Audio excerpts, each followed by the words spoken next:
l'Éternel. Oh mon âme, bénis l'Éternel, bénis le nom de l'Éternel. Oh mon âme, oh bénis l'Éternel. Oh, oh, oh mon âme, bénis l'Éternel, bénis l'Éternel, bénis le nom de l'Éternel. Oh mon âme, bénis l'Éternel. Oh, oh, oh mon âme, bénis l'Éternel. Oh, toi mon âme,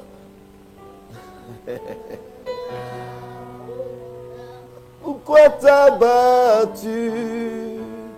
Même au milieu de la tempête, il est là. Oh toi mon âme, battu.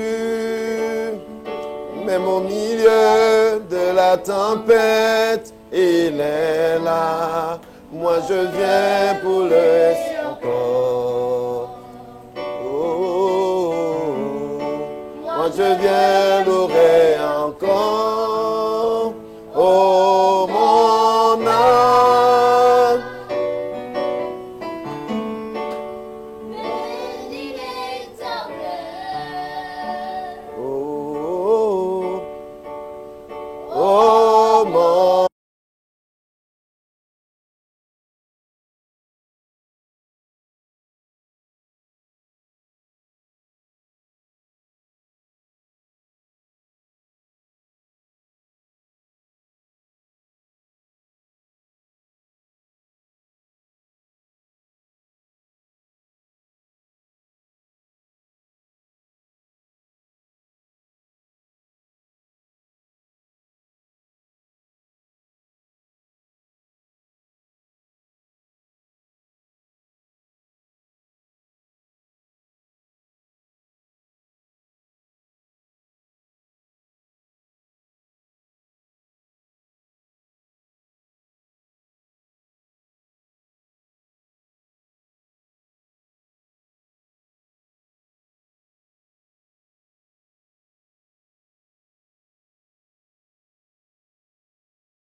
Bien-aimés, levons-nous, on va prier. Nous allons recommander les temps que nous allons passer entre les mains du Seigneur. Père, nous voulons te bénir ce matin. Nous voulons te rendre grâce. Nous voulons te dire merci pour le privilège que nous avons de te connaître dans ce monde. Dans ce monde dans lequel il y a tellement de voies. Dans ce monde dans lequel il y a tellement de chemins. Tu nous as fait la grâce, Seigneur, de discerner ta voix au milieu de toutes ces voies. Et aujourd'hui, nous sommes en toi, nous sommes en Christ. Nous sommes dans le véritable. Nous sommes en Dieu. Père, nous voulons te recommander le temps que nous voulons passer aujourd'hui. Nous ne voulons pas que ce temps, soit futile, mais qu'il soit utile, qu'il serve à quelque chose. Que pendant que nous sommes dans ta présence, Seigneur, que ma bouche soit comme la plume d'un habile écrivain et que l'encre de ta parole, Seigneur, soit déposée par l'Esprit dans nos cœurs. Et que cette parole que nous allons recevoir amène la vie en chacun d'entre nous. Et Père, que cette parole devienne les actions que nous allons poser, la vie que nous allons vivre. Je te dis merci ce matin pour la connexion. Merci Seigneur pour les installations. Merci pour la technique de veiller sur toutes choses. Glorifie-toi pendant ces moments au nom de Jésus. Bien-aimé, tu peux te tourner vers ton voisin de gauche, de devant, de derrière et lui dire que tu es la gloire du Seigneur. Alléluia. Dis à ton voisin, tu es la gloire du Seigneur. Dis à ton voisin, tu es la gloire du Seigneur. Tu es la gloire du Seigneur. Tu es la gloire du Seigneur, Michael. Voilà, tu es la gloire du Seigneur. Tu n'es pas n'importe qui, bien-aimé. Alléluia. Tu es la cible de l'amour de Dieu. Tu es la cible de la gloire de Dieu. Tu es la cible de la grâce de Dieu. Tu es la cible de la faveur de Dieu. Bénis ce Dieu ce matin. Bénis-le ce matin. Bénis, bien-aimé, dis à quelqu'un, tu es la gloire. Alléluia. Nous bénissons le Seigneur pour la grâce que nous avons encore ce matin de nous retrouver dans sa glorieuse présence. C'est un privilège, bien-aimé, de connaître le Seigneur. Vous savez, le Seigneur Jésus a dit un jour que nul ne vient à moi si le Père ne l'attire. Et quelqu'un peut se poser la question, mais y aurait-il des personnes que le Père n'a pas attirées? C'est tout simplement pour vous faire comprendre que c'est un vrai mystère. Et il le disait lorsque plusieurs de ses disciples avaient choisi de ne plus marcher avec lui. Pour montrer qu'en réalité, pour marcher avec lui, il fallait que cela te soit donné par le Père. Alléluia. Il y a des gens qui sont nés dans les pays où on ne prêche même pas l'évangile, où c'est interdit de prêcher la parole de Dieu, où c'est interdit d'annoncer la Bible. Donc c'est une grâce pour toi de connaître Jésus. C'est une grâce pour toi d'être dans le Seigneur. Donc, bien aimé, nous sommes en train d'aborder une série d'enseignements depuis très longtemps pour encourager les chrétiens à vivre dans les temps difficiles, à vivre dans les moments difficiles, dans les moments où la foi se pratique au milieu parfois de la douleur, au milieu parfois des persécutions, au milieu de toutes sortes d'outrages. Et j'espère que cette série de messages vous a aidé à vous fortifier. Vous savez, la Bible dit dans 2 Timothée 3 que dans les derniers jours, il y aura les temps difficiles. Vous comprenez, il y aura les temps difficiles. Donc c'est pour cela que si la Bible nous prévient qu'il y aura les temps difficiles, on ferait mieux de se préparer à ces temps-là. Parce que notre prière n'empêchera pas ces temps d'arriver, mais notre préparation va nous permettre de vivre pendant ces temps de façon triomphale, de manière à continuer à être les témoignages de la victoire du Seigneur Jésus dans notre génération. Le thème de notre message ce matin, c'est comment tenir ferme dans le mauvais jour. Comment tenir ferme dans le mauvais jour. Donc, Éphésiens chapitre 6, verset 13, c'est le verset de base, n'est-ce pas? Donc, je vais le lire ici. Vous pouvez ouvrir votre Bible là où vous vous trouvez. Peut-être vous êtes à l'église, peut-être vous êtes dans votre salon, selon l'endroit où vous vous trouvez, la partie du monde à partir de laquelle vous suivez notre enseignement de ce matin. Donc, comment tenir ferme? Le but de ce message, c'est de te donner une ou deux clés pour que tu tiennes ferme lorsque le mauvais jour arrive. Donc, tour à tour, nous allons voir que le mauvais jour existe. Il existe un jour que la Bible appelle le mauvais jour. Vous voyez, la Bible parle des derniers jours, mais la Bible parle aussi le mauvais jour. Là, l'article est vraiment défini. Il y a un mauvais jour. Et nous allons voir comment Jésus a vécu son mauvais jour. Alléluia. Et nous allons nous inspirer de son attitude. Et voir qu'est-ce qu'il faut faire pour que dans le mauvais jour, bien-aimé, Satan ne puisse pas venir à bout de la foi qui est dans ton cœur, de la conviction et de la certitude que tu as. Je tiens à vous dire qu'on peut être chrétien, on va à l'église tous les jours, mais nous sommes déjà refroidis par rapport à Dieu. Il y a des gens qui vont toujours à l'église, ils ne nient pas l'existence de Dieu, mais bien aimés dans le Seigneur, ils ne sont plus du tout très convaincus de la réalité de Dieu. Il y a des gens qui sont dans la foi par défaut, c'est-à-dire qu'il est là parce que, bon, si je ne crois pas, alors ils sont dans ce que on appelait la foi de Pascal. Pascal, le philosophe, il dit que je vais croire en Dieu. S'il existe, j'ai gagné. Je vais toujours croire en Dieu. S'il n'existe pas, je n'aurai rien perdu dans tous les cas à croire en lui. Donc, dans tous les cas, le fait de le croire me garantit à 100% que si Dieu est là, je profite. S'il n'est pas là aussi, ainsi de suite. D'autres sont dans la foi de Pascal. D'autres, c'est par défaut. Si je ne suis pas aujourd'hui chrétien, enfant de Dieu, si je ne continue pas à aller à l'église, est-ce que cela n'aura pas des conséquences sur mon éternité? Mais si Dieu me donnait la latitude, n'est-ce pas, de choisir, est-ce que je le choisirais? Est-ce que je choisirais toujours de marcher avec lui? Vous comprenez? Et certaines personnes sont à l'église aussi, elles ont aimé le Seigneur vraiment, mais elles sont passées par tellement de difficultés, tellement de coups, qu'aujourd'hui, ces personnes, vous comprenez, c'est un peu comme quelqu'un qui a été un joueur de football, mais qui a été tellement frappé sur le terrain, tellement taclé qu'il a eu des entorses, des déchirures de ligaments, les adducteurs, toute cette douleur-là, de telle sorte qu'il est toujours un joueur de foot, mais il est réduit dans ses capacités. Et je prie Dieu pour que Dieu restaure toutes les personnes qui sont dans ces différentes situations. Nous sommes dans un temps dans lequel, que la Bible appelle les derniers jours. Vous savez, les derniers jours, il y a beaucoup d'aspects des derniers jours qui sont à considérer. Le monde doit considérer les derniers jours comme la fin de son système, le temps de son jugement qui approche. L'Église doit considérer les derniers jours comme le temps de la délivrance qui arrive finale et totale. Lorsque Dieu sortira son peuple, n'est-ce pas, de ce présent siècle mauvais.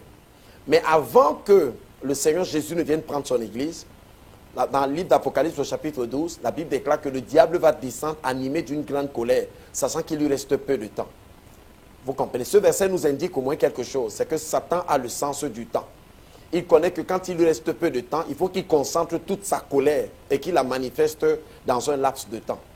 C'est pour ça que la Bible nous dit que dans les derniers jours, il y aura les temps difficiles. Pourquoi? Parce que tous les démons, vous comprenez, n'est-ce pas, seront relâchés. Si vous lisez dans 2 Timothée chapitre 3, verset 1 à 2, il y a 18 péchés que l'apôtre Paul va citer. Les hommes seront égoïstes, les hommes seront fanfarons, les hommes seront déloyaux. Vous comprenez, vous êtes étonné aujourd'hui que quelqu'un vous dise quelque chose aujourd'hui. Après le lendemain, il a changé ce qu'il vous a dit. Qu'un homme vous a dit qu'il va vous aimer, il est prêt à donner sa vie pour vous. Une fois que vous êtes marié, vous avez l'impression que vous avez été arnaqué, vous avez été trompé, n'est-ce pas? Qu'il y a eu tromperie sur la marchandise. Les hommes seront des traîtres, la trahison, toutes ces choses. Donc, la fin des temps est comme le temps de la concentration des âges. C'est-à-dire que le temps dans lequel nous sommes, le mal qui a eu lieu depuis le commencement de la terre jusqu'à aujourd'hui va se produire en même temps. C'est pour ça que dans Luc chapitre 17, lorsque le Seigneur Jésus parle de l'avènement de sa venue, et en montrant les signes qui précèdent cet avènement-là, qu'est-ce qu'il dit? Il parle des temps de Noé et des temps de Lot. Il dit que ce qui est arrivé au temps de Noé arrivera. Ce qui est arrivé au temps de Lot arrivera. Or, Noé et Lot ont vécu dans deux époques différentes. Mais dans l'époque qui précède la venue du Seigneur, les mots de Noé et les mots de Lot vont se retrouver, vont se donner rendez-vous dans le temps dans lequel nous sommes. C'est aussi le temps où toutes les onctions sont disponibles, où toutes les grâces sont disponibles. Parce que chaque fois que Satan a élevé le mal, la méchanceté, Dieu a toujours donné la provision à son peuple pour être capable de faire face à cette difficulté-là qui est en face. La Bible déclare que Dieu ne permettra jamais, dans 1 Corinthiens 10, que nous soyons tentés au-delà de nos forces. Mais quand la tentation viendra, il va nous donner le moyen de nous en sortir. Donc Dieu a toujours le moyen. Donc, dans cette saison dans laquelle nous sommes, il y aura donc de la méchanceté en abondance. Et ça ne va pas diminuer. Jusqu'à ce que l'Église quitte la terre, il y aura la méchanceté. Et quand l'Église sera quittée de la terre, le monde verra Satan sous son vrai jour, dans la méchanceté la plus cruelle. La Bible parle parfois du commencement des douleurs, pour dire que ce n'est pas encore la vraie douleur, ce n'est que le commencement de l'affaire. Mais nous sommes donc enfants de Dieu, nous vivons dans cette saison. Nous vivons dans cette saison-là et vous pouvez voir aujourd'hui que les temps de Lot sont déjà là, n'est-ce pas? Voilà, les mariages entre les hommes et les hommes, les femmes et les femmes, et ainsi de suite. Toutes ces choses-là, c'est ce que Jésus a annoncé. Les temps de Lot, les temps de Noé sont déjà, les temps de Noé sont déjà là. Tous ces temps sont déjà là aujourd'hui. Et tous les autres temps que nous voyons dans les Écritures, les temps d'Élie, les temps de Jézabel, les temps d'Akab, donc toutes les méchancetés que nous avons vues dans les Écritures là sont présentes aujourd'hui.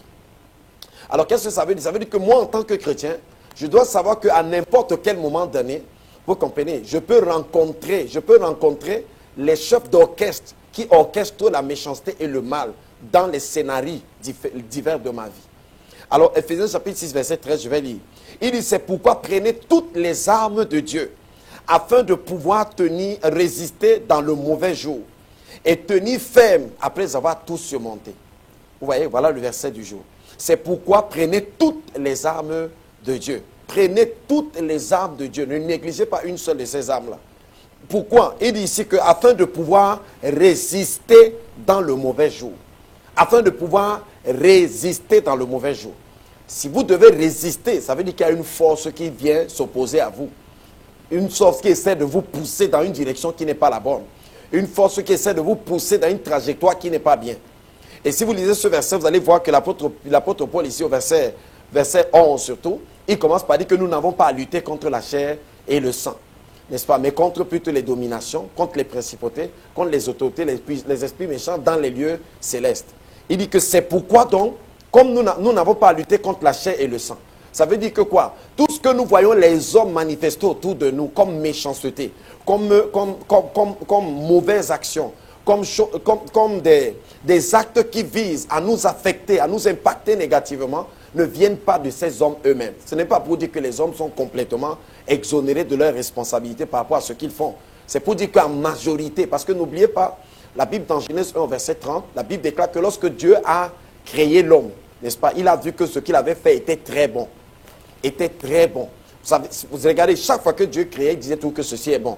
Mais quand Dieu a créé l'homme, il a dit que c'était très bon.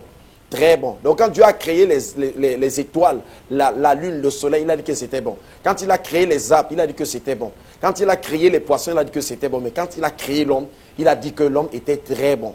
Donc l'homme très bon, pour qu'il devienne donc très mauvais, vous devez comprendre que quelque part, il a été vacciné. Il a reçu quelque chose. Donc c'est pour dire que ce n'est pas aux hommes que nous avons affaire, mais c'est aux esprits qui sont cachés derrière les hommes et qui pilotent les actions de ces hommes-là et les poussent à faire toutes sortes de mauvaises choses, toutes sortes de mauvaises actions.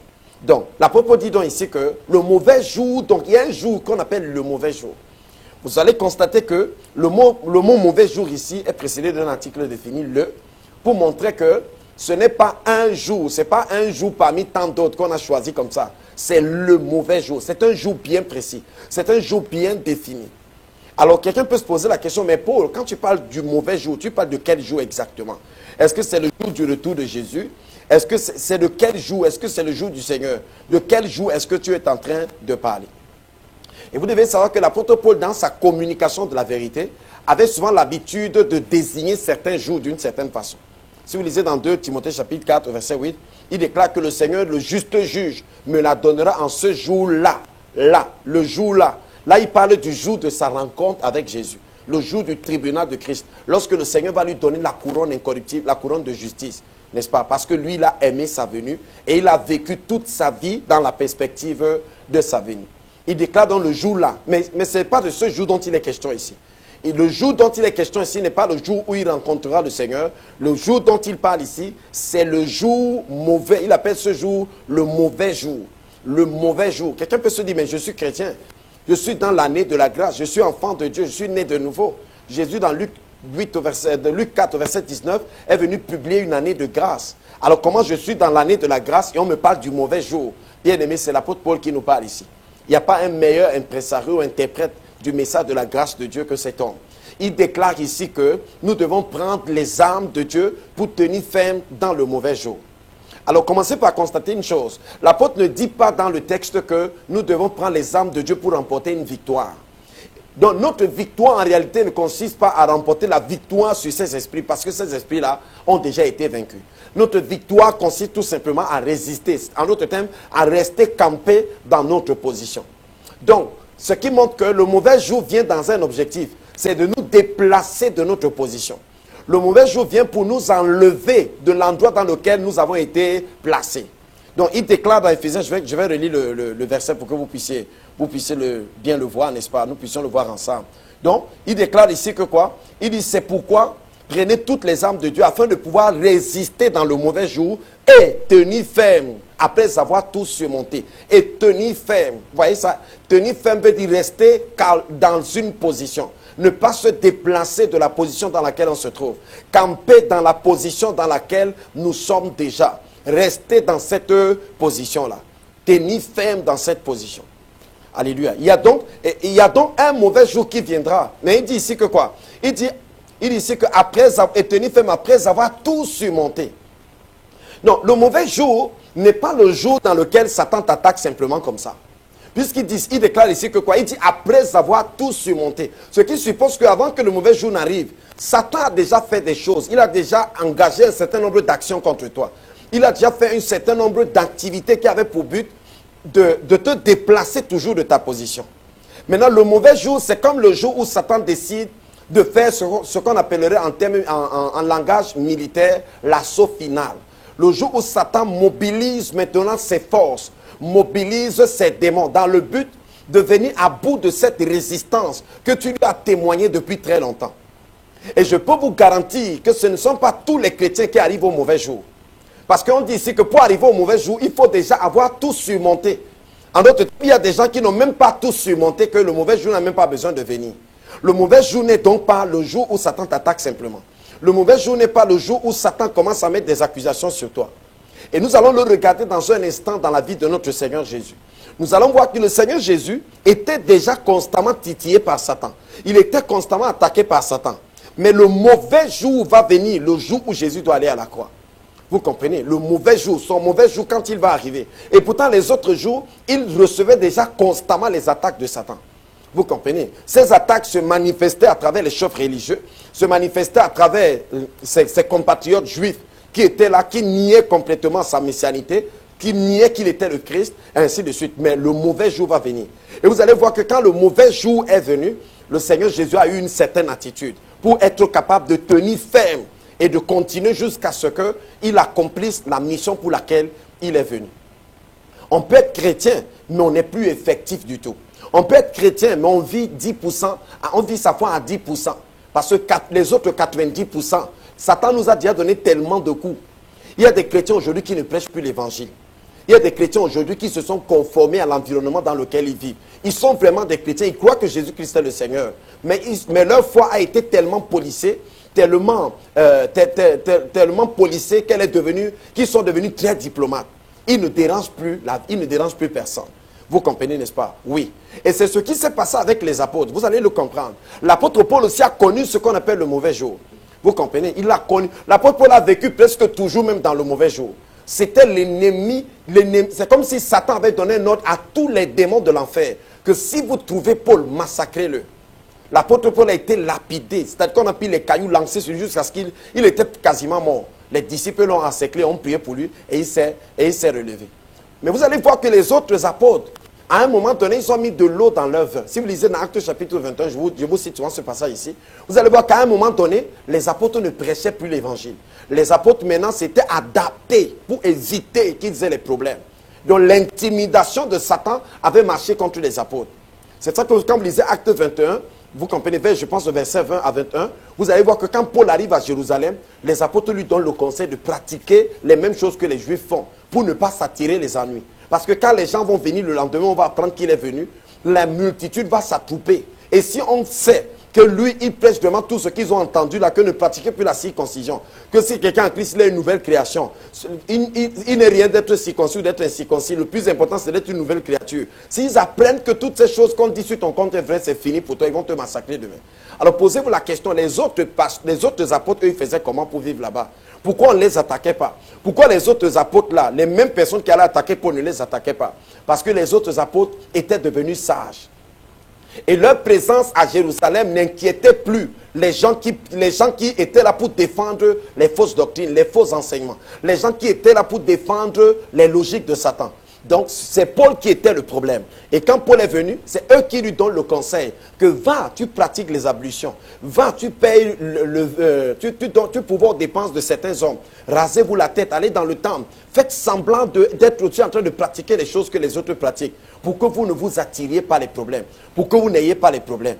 Donc vous voyez donc que ces apôtres-ci, ils n'auront plus de mauvais jours.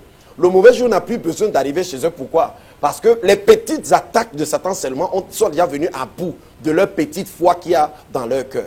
Mais imaginez donc, bien-aimés dans le Seigneur, donc le mauvais jour, écoutez-moi, c'est ça qu'on parle du mauvais jour. Le mauvais jour, après avoir tout surmonté. Le mauvais jour, c'est que tu as déjà surmonté toute la stratégie que Satan a bâtie contre toi. Maintenant, Satan dit, je vais faire l'assaut final. Hein? Et je vais voir comment tu vas t'en tirer ici. Quand le mauvais jour arrive, bien aimé, vous allez voir le Seigneur Jésus en train de dire, Père, s'il te plaît, si la coupe s'il pouvait s'éloigner de moi, si la coupe s'il pouvait, mais je vais faire ta volonté, c'est ta volonté qui compte. Mais le Seigneur qui savait qu'il est venu boire cette coupe, qui savait qu'il est venu pour donner sa vie, bien, il est maintenant en face de la croix, parce que c'est ça le mauvais jour. La Bible dit qu'il y avait des ténèbres sur toute la terre. L'obscurité était partout. Toutes les forces de l'enfer s'étaient mobilisées en ce jour. Qu'aujourd'hui, c'est aujourd'hui. Ils ont proposé à Jésus, rejoins-nous, il a refusé. Satan a attaqué Jésus à travers les chefs religieux, ça n'a pas marché. Cette fois, Satan dit, je vais mobiliser toutes mes forces. Et ce sont les personnes qui réussissent à traverser le mauvais jour, vous comprenez, qui dominent sur Satan et qui deviennent un instrument pour créer un grand impact souvent pour Dieu dans le monde et dans les nations. Parce que tout ce que Satan peut utiliser pour vous influencer, tout ce qui peut vous influencer, peut encore être utilisé par Satan pour vous influencer. Or, s'il n'y a plus rien qui soit capable de vous influencer, alors vous pouvez servir Dieu victorieusement dans ce monde-ci. Donc, chacun a son mauvais jour, frère. Bien aimé, chacun a son mauvais jour. Donc, j'espère que tu es en train de comprendre ce matin. Donc, le mauvais jour n'est pas simplement le jour où tu as une petite persécution dans ta vie. Et pendant que nous avançons, tu vas le voir. Ce n'est pas le jour où on t'a attaqué pour un petit... Non, non, non, non. Le mauvais jour, c'est le jour qui arrive après que tu aies déjà tout surmonté. Hein? Après de tenir ferme, après avoir tout surmonté. Résister dans le mauvais jour. L'objectif n'est pas de remporter une victoire. La victoire pour toi, en fait, c'est de rester là où Dieu t'a placé. La victoire pour toi, c'est de rester campé dans ta position. Alors, on peut se poser la question, mais de quelle position il s'agit? Il ne s'agit pas ici d'une position financière. Il ne s'agit pas ici d'une position matérielle. Si vous lisez Éphésiens chapitre 1, vous allez comprendre de quelle position il s'agit. Dans Éphésiens chapitre 1, l'apôtre Paul démontre la position exaltée du croyant. Dans Éphésiens chapitre 1, verset 3, il dit Dieu nous a déjà bénis de toutes sortes de bénédictions spirituelles dans les lieux célestes en Christ. Et au verset 4, il dit Dieu nous a élus avant la fondation du monde, afin que nous soyons saints et irrépréhensibles devant lui. Si vous continuez la lecture, il commence à expliquer à ses frères que Dieu nous a appelés comme ça pour devenir les opportunités pour le monde de célébrer la gloire de sa grâce en Christ Jésus. Il continue d'Éphésiens 2, verset 6. Il dit que Dieu nous a aussi fait asseoir. Il nous a ressuscités ensemble avec Christ. Et nous a fait asseoir ensemble avec lui dans les lieux célestes. Donc l'Église occupe une position élevée dans les lieux célestes. L'Église est assise dans une position de domination. L'Église est assise dans une position d'autorité dans les lieux célestes. Là où les batailles se décident. Mais bien aimé dans le Seigneur, c'est là que l'Église est placée. Et cette église, bien qu'elle soit placée là-bas, Satan a toujours l'espoir de nous renverser de cette position-là. Vous allez me demander comment? Oui, par la foi. Parce que c'est par la foi que nous sommes dans cette position. Si Satan attaque notre foi, il attaque aussi notre position à cet endroit-là. Vous comprenez? C'est par la foi que nous nous approprions cette position. C'est par la foi que cette position, nous pouvons voir sa réalité dans notre vie. Donc si Satan réussit à attaquer notre foi, si Satan réussit à nous faire douter de ce que nous sommes, si Satan réussit à nous faire douter de ce que Jésus a fait pour nous, si Satan réussit à nous amener à ne plus confesser, déclarer de notre bouche ce que Jésus a parfaitement accompli, ce que Jésus a parfaitement réalisé, alors qu'est-ce qui va se passer? Nous-mêmes, nous allons quitter de cette position-là. Vous devez le savoir, parce que dans le règne de l'esprit, on se déplace. Vous êtes dans la même assemblée ce matin en train d'écouter ce message. Mais sachez que Christ est un pays. Vous comprenez? Le pays qui est le type de Jésus dans la Bible, c'est la terre promise.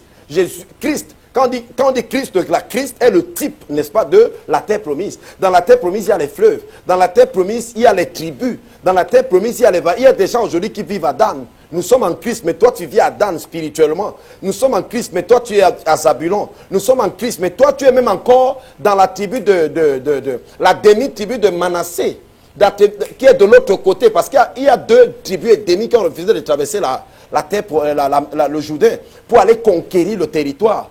C'est-à-dire, il y en a même qui, par protection, ils ne veulent pas avancer dans le pays. Ils préfèrent rester de l'autre côté pour que si jamais les ennemis viennent, ils détalent dans le désert. Ils ne veulent pas que le Jourdain les traîne. Donc nous ne sommes pas, il y en a qui sont à Sion, il y en a qui sont à Jérusalem. Ouais, nous sommes toujours en Christ. Donc spirituellement, nous ne sommes pas au même endroit. C'est pour ça que nous ne sommes pas riches spirituellement de la même façon. Vous comprenez, la vie de deux chrétiens n'est pas pareille. C'est pas parce qu'on est assis à l'église au même moment ensemble. Vous comprenez, l'abondance de Christ dans notre vie n'est pas exactement la même chose. Nous ne vivons pas dans les mêmes... Nous vivons tous en Christ dans le même pays, mais nous ne sommes pas dans la même ville. Nous ne sommes pas dans le même relief. Il y en a qui sont dans les vallées spirituelles. Il y en a qui sont dans les montagnes spirituelles. Il y en a qui sont dans les savanes. Il y en a qui sont dans les plaines. Il y en a qui sont dans les forêts. Vous comprenez, tout cela a une signification dans nos vies, dans nos vies respectives. Vous voyez. Donc, il montre comment est-ce que Jésus nous a amenés dans cette position-là. Dans cette position qu'on appelle en Christ. Nous sommes maintenant en Christ. En lui, Dieu nous a élus. C'est en lui que nous vivons maintenant. Il nous a fait asseoir ensemble avec lui dans les lieux célestes. Je suis assis là-bas. Mais Satan même sait que je suis assis là-bas. Et Paul déclare que nous n'avons pas à lutter contre la chair et le sang. Donc, il y a déjà une confrontation. Nous avons à lutter contre quoi? Contre les dominations, les autorités, les principautés, les esprits méchants dans les mêmes lieux célestes. Nous sommes dans les lieux célestes. Les esprits méchants aussi sont dans les lieux célestes, à cet endroit-là. Mais nous sommes dans une position d'autorité. La Bible déclare qu'il nous a fait asseoir ensemble avec lui. Donc nous sommes assis ensemble avec Christ dans les lieux célestes. Dans Éphésiens 1, verset 22 à 23, la Bible déclare qu'il a donné pour chef suprême à l'église qui est son corps. La plénitude de celui qui remplit tout en tous. Donc Jésus est assis à la droite de la puissance de Dieu. Il est la tête de l'église. Il est assis avec l'église. L'église est dans une position de gloire. L'église est dans une position d'autorité. C'est dans cette position que tu vis. Mais la réalité de ta vie de tous les jours, la réalité de ta vie sur le plan naturel, souvent ne reflète pas cette position exaltée dans laquelle Christ t'a placé, dans laquelle tu es placé. Et c'est là que Satan maintenant intervient. Regardez dans Matthieu chapitre 3, verset 17. Le Seigneur Jésus est allé auprès de Jean-Baptiste et il s'est fait baptiser dans le fleuve du Jourdain. Et qu'est-ce que Jean a fait? Jean a proclamé la vérité parfaite sur l'identité de celui qui venait d'être baptisé. Pardon, pas Jean, le ciel. Le Père a dit, celui-ci est mon fils bien-aimé, en qui j'ai mis toute mon affection. Donc, Matthieu 3, verset 17. Mais quand Satan est venu, regardez la stratégie de Satan, c'était de déplacer le Seigneur Jésus.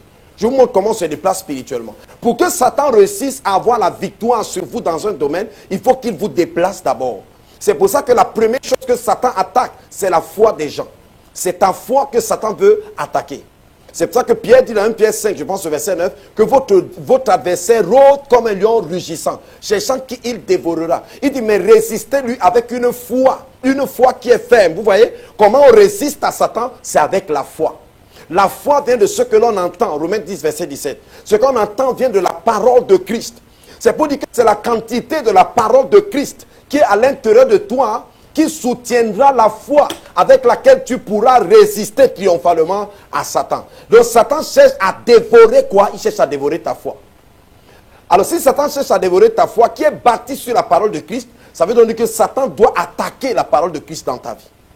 Alors, qu'est-ce que Satan dit à Jésus concrètement? Il dit à Jésus que si tu es le Fils de Dieu, première des choses, je ne suis pas sûr de ça. Satan sème le doute. Je ne suis pas convaincu que tu es le Fils de Dieu. Donc l'un des moyens par lesquels Satan attaque, donc c'est quoi? C'est en amenant les doutes. Le but donc du mauvais jour, c'est quoi? C'est d'amener les situations et les circonstances dans ta vie qui vont créer le doute dans ton cœur. Qui vont t'amener à ne plus du tout être dans la certitude. Vous comprenez? Parce que si on résiste à Satan avec la foi, donc avec la révélation que nous avons, cela veut dire que ce que Satan attaque, c'est la révélation que nous avons.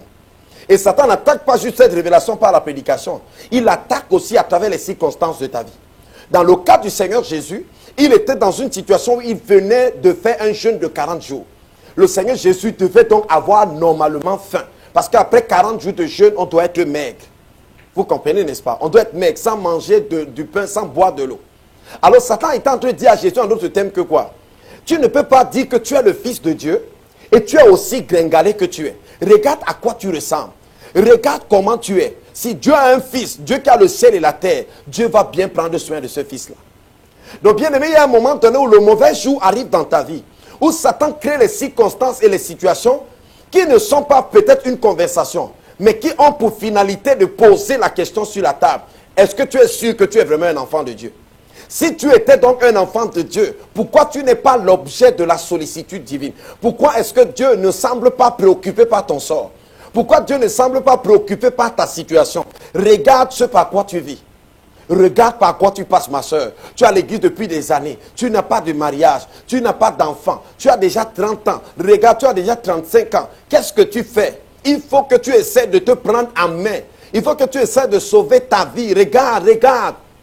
Regarde toi-même. Regarde comment l'autre prospère. Regarde comment l'autre s'en sort. Mais regarde ce qu'il en est de toi. Regarde comment tu es en train de marcher. Regarde ce qui t'arrive. C'est ce qui est arrivé au Seigneur Jésus. Mais qu'est-ce que le Seigneur Jésus a dit, a répondu? Il dit, l'homme ne vivra pas de pain seulement, mais de toute parole qui sort de la bouche de Dieu. L'homme vit de la révélation. En d'autres termes, qu'est-ce que Jésus disait à Satan? Il dit à Satan que moi, je ne veux pas écouter ce que tu dis. Rentre dans ce qui est sorti de la bouche de Dieu. La bouche de Dieu vient de déclarer que je suis le Fils bien-aimé en qui Dieu a mis toute son affection. Et c'est ce que Dieu a dit là, moi, il reste sur ça.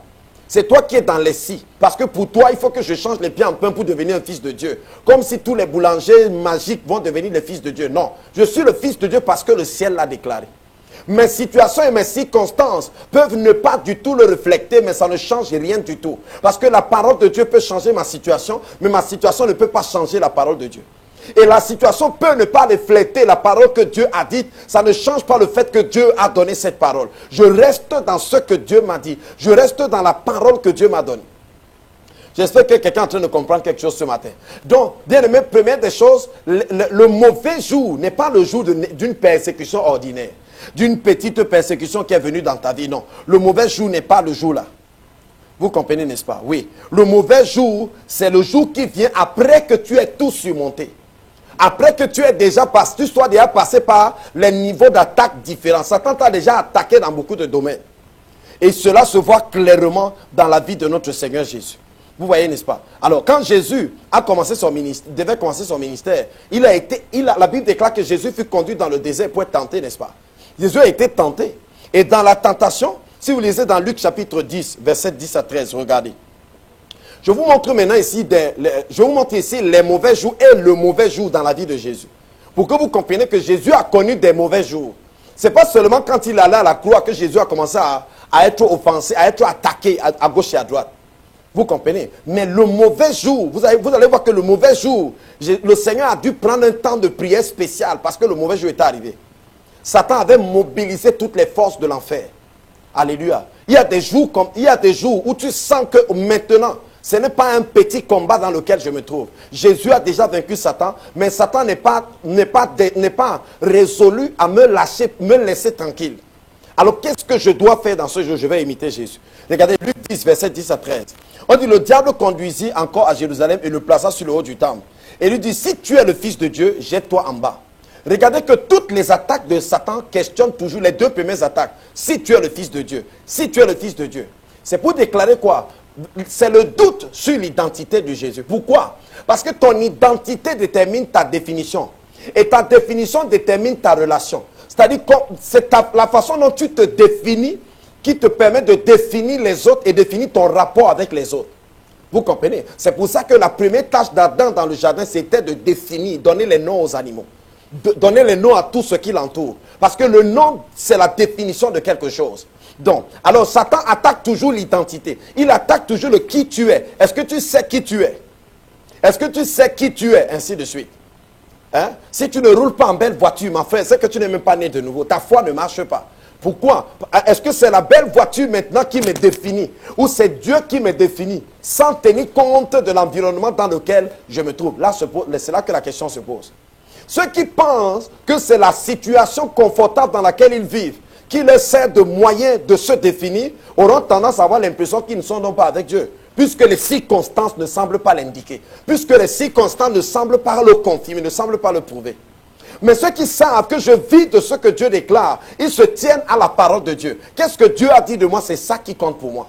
Oh, peut-être que je ne suis pas dans le confort le plus absolu. Il n'y a pas de problème avec cela. Il n'y a pas de problème. Le Seigneur Jésus était dans l'étable. C'est-à-dire qu'il est arrivé à l'hôtel. Il n'y avait pas de place pour lui où dormir. Et on est allé l'amener dans le parking des animaux. C'est là que ses parents c'est de cet endroit dont ils ont dû se contenter pour que Jésus vienne au monde. Mais quand Jésus est venu au monde, il y avait des mages qui sont venus de l'Orient, avec de l'or, de l'encens et de la myrrhe. L'offrande qu'on donne à une très haute personnalité, à un roi. Bien que bébé, né dans un endroit qui traduit la pauvreté, il était le roi. À cet endroit-là. Et ceux qui avaient les yeux pour voir, qui savaient voir au-delà du voile de la chair, ce que c'est qu'un vrai roi, le roi qui commande les esprits, sont venus avec l'or, l'encens et la myrrhe. Le monde dans lequel tu vis est tellement aveuglé, n'est-ce pas, que tu ne peux pas compter sur l'appréciation du monde, ou même de Satan qui est le prince des ténèbres, pour avoir une estimation de qui tu es, pour savoir la personne que Dieu a fait de toi. Jésus, ils sont venus l'adorer avec de l'or, de l'encens et de la myrrhe.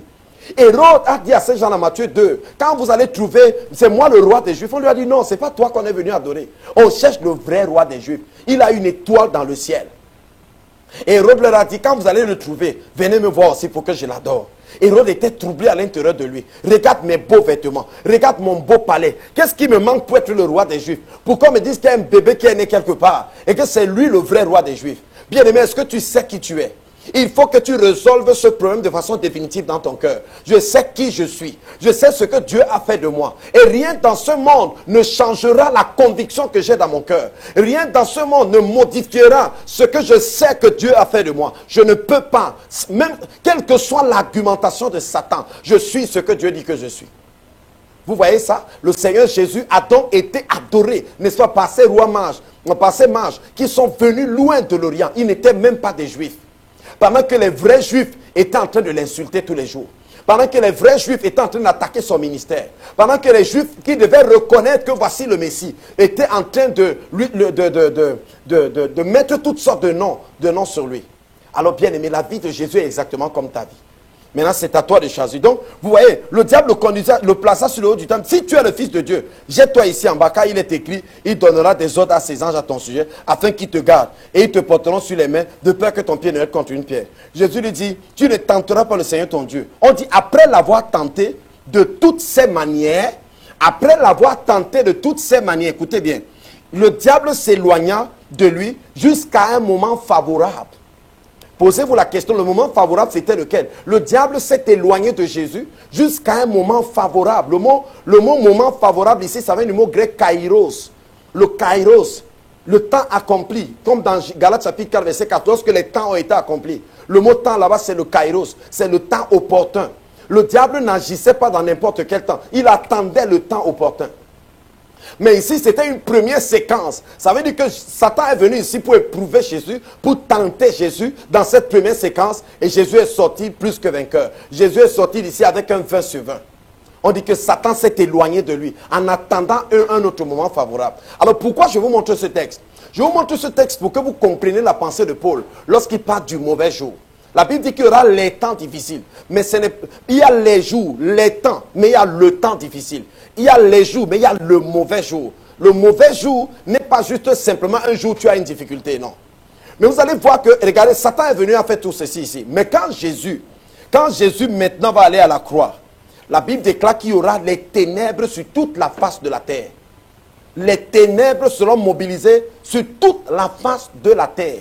Satan, de façon indirecte et de façon directe, va se concentrer pour cibler toutes ses attaques contre Jésus. Et tout ce que vous voyez, les Hérodes, les Caïphes, les Annes, les Ponce Pilate, tous ces gens, tout ce que vous les voyez faire là-bas, c'était les manifestations des mauvais esprits qui animaient toutes ces personnes. Vous comprenez? Oui, chacun était en train de jouer le rôle que le démon qui l'animait était en train de le pousser à jouer à ce moment-là. Parce que Satan devait porter un coup final contre celui qui est la vérité, celui qui est la lumière. Bien-aimé dans le Seigneur, regardez Jean 14, verset 30 maintenant. Il dit, je ne parlerai plus guère avec vous, car le prince de ce monde vient. Vous avez vu? Ici, le Seigneur reconnaît le prochain rendez-vous avec Satan. Il dit que le prince de ce monde vient. Et il n'a rien à moi. Première des choses, c'est qu'il est en train de venir. Mais il n'a rien à me réclamer. Je n'ai pas ces choses. Vous comprenez? Il n'y a rien à moi. Si Satan vient faire le checking de ma vie, il ne verra rien à moi qui lui appartient. Il n'y a aucun de ces objets. Alléluia. Il n'y a aucun péché dans ma vie. Il n'y a rien que Satan va voir pour dire voilà ma chose là-bas. Non, je ne suis pas comme Adam. Mais le prince de ce monde vient. Ça veut dire que bientôt c'est le temps de la confrontation. Vous comprenez, n'est-ce pas? Et si vous allez voir que dans Jean 14 ici, le Seigneur commence à parler que je m'en vais bientôt. Le Saint-Esprit arrive. Il est déjà conscient sur le fait que sa mission est déjà arrivée à son terme. Donc au début de sa mission, il a eu cette tentation. Il a eu ces épreuves, ces attaques de Satan. Pendant sa mission aussi, il a eu des attaques. Alléluia. Pendant sa mission. Dans Matthieu 10, verset 25, on dit, il suffit aux disciples d'être traités, c'est lui qui parle, Jésus, comme son maître, et aux serviteurs comme son Seigneur. S'ils ont appelé le maître de la maison Belzéboul, à combien plus forte raison appelleront-ils ainsi les gens de la maison? Vous voyez ça? Alors, regardez, donc je vous montre ici, ça c'est, regardez, au début de son ministère, Matthieu chapitre 4, pendant son ministère maintenant, Matthieu chapitre 10, chapitre 11, chapitre 12, chapitre 12, c'est là où on l'a appelé Belzéboul, on a dit que toi tu es le prince des démons. Tu es le prince de tous ces démons. Si les démons t'obéissent, c'est parce que tu es leur chef, c'est parce que tu es leur maître. Vous êtes ensemble, vous travaillez ensemble. Donc c'est l'explication que les détracteurs du Seigneur ont trouvé pour expliquer pourquoi est-ce que c'est lui, c'est lui qui pouvait chasser les démons et non pas eux. Vous comprenez, n'est-ce pas? Voilà. Donc c'est pour vous dire que, imaginez, vous êtes Jésus, vous êtes dans votre ville, tout le monde dit voilà Satan qui passe là-bas. Voilà Belzéboul, voilà le prince des démons. Et on s'arrange à ce que tout le monde vous regarde comme ça, que tout le monde vous voit comme ça. Ce sont les chefs religieux. Au temple, c'est eux qui prennent la parole. Je suis sûr qu'avant de commencer à prêcher au temple, il commence d'abord par faire un petit commentaire. Qu'il y a un petit garçon là dehors qui se promène, qui dit qu'il connaît la vérité. C'est un Belzéboul. Hein? Il faut qu'ils expliquent aux autres membres qui viennent dans le temple pourquoi est-ce que ce monsieur, quand lui vient prier pour un malade, le malade est guéri. Et pourquoi nous on traverse le malade chaque jour. Hein? Pour justifier leur incapacité, ils sont obligés de démontrer que Jésus utilise des puissances ou des pouvoirs qui ne sont pas les pouvoirs divins, qui ne sont pas le vrai pouvoir de Dieu. Et que c'est eux les vrais serviteurs de Dieu. Vous voyez, n'est-ce pas? Pourquoi? Parce que le peuple est là, le peuple voit. On voit que le monsieur c'était aveugle. Dans Jean chapitre 9, lorsque l'aveugle né a été guéri, on lui a demandé, qu'est-ce que toi aussi tu crois que Jésus-Christ là c'est un saint de Dieu ou bien c'est un pécheur? Il dit que moi je ne connais rien. Je sais seulement que Dieu n'exauce pas la prière d'un pécheur. Que si quelqu'un le nez fait sa volonté, c'est lui que Dieu écoute. Moi je ne connais rien. Là-dedans, je sais seulement que je ne voyais pas, maintenant je vois. Voyez? Donc, il devait répondre à cette question. Alors, pour répondre à cette question, qu'est-ce qu'on fait? On va dire à tout le monde que Jésus est Satan. Bien, mais tu es étonné que les gens parlent mal de toi? Tu es étonné que les gens mettent les clichés sur ton nom? Les gens qui, parfois, à l'église, ne peuvent pas faire ce que tu fais pour expliquer aux autres pourquoi eux, ils n'arrivent pas à faire ce que toi, tu fais, ils te donnent un nom qui n'est pas le tien. Ils commencent à te présenter sous un jour qui n'est pas vrai. Ils commencent à créer des histoires sur ta vie qui ne sont pas vraies. Et ils disent toutes sortes de mauvaises choses sur toi. Bien, mais souvent, je regarde sur Internet, je vois comment on dit que voilà un faux pasteur. Allez, on montre tout ce qu'il a fait. Mais regardez bien, vous allez voir une chose, c'est un esprit. Les mêmes gens qui montrent le faux pasteur ne vous présenteront jamais un bon pasteur, jamais. Les mêmes gens qui montrent le pasteur en train de faire les mauvaises choses, le jour où ils vont voir un bon pasteur en train de faire les bonnes choses, les mêmes personnes là ne viendront pas montrer ça. On aime ce qui est mauvais, qui est négatif. Vous voyez un peu, parce que c'est ça l'esprit. C'est l'esprit de médiocrité, l'esprit de l'échec. L'esprit de l'échec, c'est que nous tous, on a échoué. Je ne suis pas le seul qui a échoué. Vous comprenez, n'est-ce pas? Comme nous tous, on a échoué, si je te trouve, dis que, gars, moi j'ai seulement eu 7 sur 20. Hein. Toi, tu as eu 6. Ah, vraiment, toi aussi, tu as eu 6. Donc, on est ensemble. Tu vois, nous tous, on est entre nous les 6, les 7. Mais si on rencontre un gars qui a eu 18, il nous énerve parce qu'il n'est pas comme nous. Il n'est pas dans notre classe. Il n'est pas dans notre milieu. Donc, on voit comment les malades sont là-bas. Les gens les traversent tous les jours. La Bible déclare qu'il y avait une femme qui était courbée pendant je pense, 16 ans, qui était là. Une fille d'Abraham.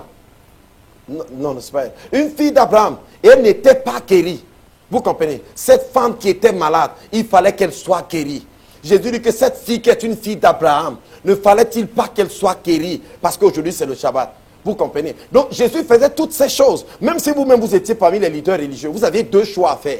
Soit vous vous alignez derrière Jésus, soit vous êtes obligé d'expliquer aux gens qui vous suivent pourquoi vous aussi, votre Dieu ne fonctionne pas comme celui de Jésus.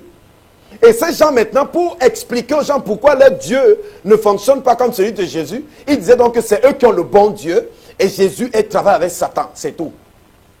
Donc c'est pour dire que ça, ce n'est pas le mauvais jour. Jésus vivait avec ça tous les jours et ça ne changeait rien du tout. Dans Matthieu 14, la Bible déclare que Jésus a nourri 7000 hommes sans compter les femmes et les enfants. C'est après qu'on l'a appelé Belzéboul. Je veux t'encourager pour te dire une chose. Ce que les gens disent à ton sujet, qui est un mensonge, ça ne va pas changer ce que Dieu a prévu de faire avec toi. Ça ne va pas changer le dessein de Dieu dans ta vie. Tu comprends, n'est-ce pas? Oui. Dieu connaît tout ce qu'on dit de toi dans le secret. Tu ne dois même pas t'en faire pour ça. Dieu connaît tous les complots et les plans que les gens tissent contre ta vie. Et ça, ce n'est pas un problème. Le Saint-Esprit de Dieu est témoin silencieux de tous les complots. Il dit, si l'on forme des complots, cela ne viendra pas de moi. Mais il dit que toute arme forgée contre toi sera nulle et sans effet. Il dit que toute bouche qui va s'élever en justice pour t'accuser, pour te condamner, toi tu vas la condamner. Il dit, tel est l'héritage des serviteurs, des disciples de l'Éternel. Tel est ton héritage, ma soeur. Non, tu ne dois pas t'en faire pour ça. Mais je vous montre tout ceci pour que vous compreniez que ce n'est pas encore ça le mauvais jour. Vous voyez un peu. Donc imagine-toi donc aujourd'hui, parce que les gens te donnent les noms. Peut-être les gens parlent dans ton dos. Peut-être les gens racontent des histoires à ton sujet. Vous comprenez? Bien, mais si vous n'avez jamais vécu ça, c'est que vous ne créez pas de l'impact. Si vous créez de l'impact quelque part, je vous ai dit, ne regardez pas seulement par le mal des faux pasteurs. On parle aussi mal des bons pasteurs. On parle aussi mal des gens qui servent Dieu dans l'intégrité. On parle aussi mal des gens qui servent Dieu correctement. Parce que c'est l'esprit du monde qui est derrière. L'esprit là veut que absolument... Il y a un esprit aujourd'hui qui agit dans l'église, sur Internet, partout. Le but de cet esprit, c'est quoi? C'est de montrer que l'église est complètement pourrie. Il n'y a rien de bon. Il n'y a personne là-bas qu'on peut écouter. Il n'y a rien à écouter, rien à recevoir. Vous comprenez, n'est-ce pas? Oui. Quelqu'un qui est en train de dire comment est-ce que l'église est gâtée. Mais bien aimé dans le Seigneur, toi-même tu es chrétien, tu es pasteur. Va donc comme l'envoyé de Dieu, le seul envoyé de Dieu, et fais l'église. Et montre à tout le monde que voilà à quoi aurait dû ressembler l'église. Les autres ont échoué, mais voilà ce que je fais. Mais c'est bon d'être peut-être sur Facebook, là, tu es derrière un petit rideau, derrière ta maison, tu as ton téléphone devant toi, tu cries là-bas, tu dis ce que tu veux, ainsi de suite. Donc vous voyez un peu, n'est-ce pas? Donc, il y a les faux prophètes, il y a les vrais prophètes aussi. Maintenant, le Seigneur Jésus, pendant qu'il était là, il déclare que si on appelait le maître de la maison Belzéboul, sachez que vous aussi, on va faire ça avec vous. Vous comprenez? Donc, c'est pour vous dire qu'on appelait Jésus Belzéboul. Vous comprenez? Donc, ce n'était pas encore ça le mauvais jour, parce qu'on parle mal de toi. Donc ça, c'est les ça c'est les petits déjeuners dans les difficultés, là. Quand on parle mal de toi, là, quand on te donne les noms, tu ne dois même pas t'en faire pour cela. Tu ne dois même pas te justifier. Tu ne dois même pas toujours être en train de t'expliquer. Ça ne finira jamais, tu comprends? Parfois, tu t'expliques devant les gens croyants qui sont en train de te comprendre. Quand tu finis de t'expliquer, prochainement, tu auras encore besoin de t'expliquer. Mais tu dois laisser que Dieu te justifie. Dans Jean chapitre 9, regardez ce qu'on dit de Jésus. On dit de Jésus qu'il est un bâtard. Vous comprenez? Regardez. Il dit, nous savons que Dieu a parlé à Moïse. Mais celui-ci, nous ne savons pas d'où il est. Vous savez ce qu'il voulait dire? Il voulait dire à Abraham que, après, dans Jean 8, il dit que nous on n'a jamais été des enfants illégitimes. C'est pour dire à Jésus que nous, on ne sait même pas qui tu es. Toi-même qui es même ton père. Toi, tu es même, qui a même enceinté ta mère.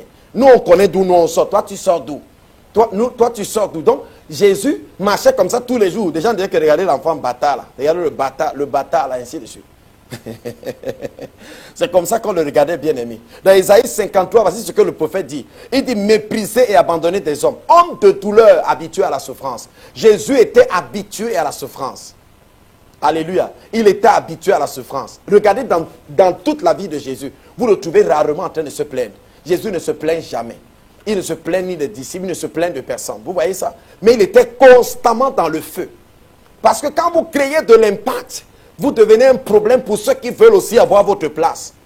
Jésus mobilise 5000 hommes, sans compter les femmes et les enfants. Donc près de 15 000 personnes. Ça veut dire que quoi? Les villes de cette époque-là c'était toute la population de la ville. Ça veut dire que toute la ville est en train d'écouter Jésus pendant 3 jours. Le temple est vide. Il n'y a personne au temple. Aucun sacrifice, aucun mouton qu'on a amené entre temps. Le souverain sacrificateur est là avec sa robe. Il attend les sacrifices. Personne ne vient. Quand il pose la question aux gens que, mais où sont passés les gens pour les sacrifices? On dit que tout le monde est en train d'écouter Jésus. Donc ça fait ils étaient vraiment fâchés dans leur cœur. Vous comprenez? Mais alors, pourquoi je vous montre ce tableau? C'est pour vous dire que tout ça, ce n'est pas encore le mauvais jour. Regardez, Jésus n'est jamais allé prier pour dire, Père, pardon, fais que les gens ne parlent plus mal de moi. Fais que les gens comprennent que je les aime beaucoup. Je suis venu les aider. Non. On a appelé Jésus un homme de mauvaise vie. Matthieu 11, verset 19. Il dit, le Fils de l'homme est venu mangeant et buvant. Et ils disent, c'est un mangeur, un buveur, et un ami des publicains et des gens de mauvaise vie. Jésus dit qu'on dit que je suis un mangeur, je suis un buveur.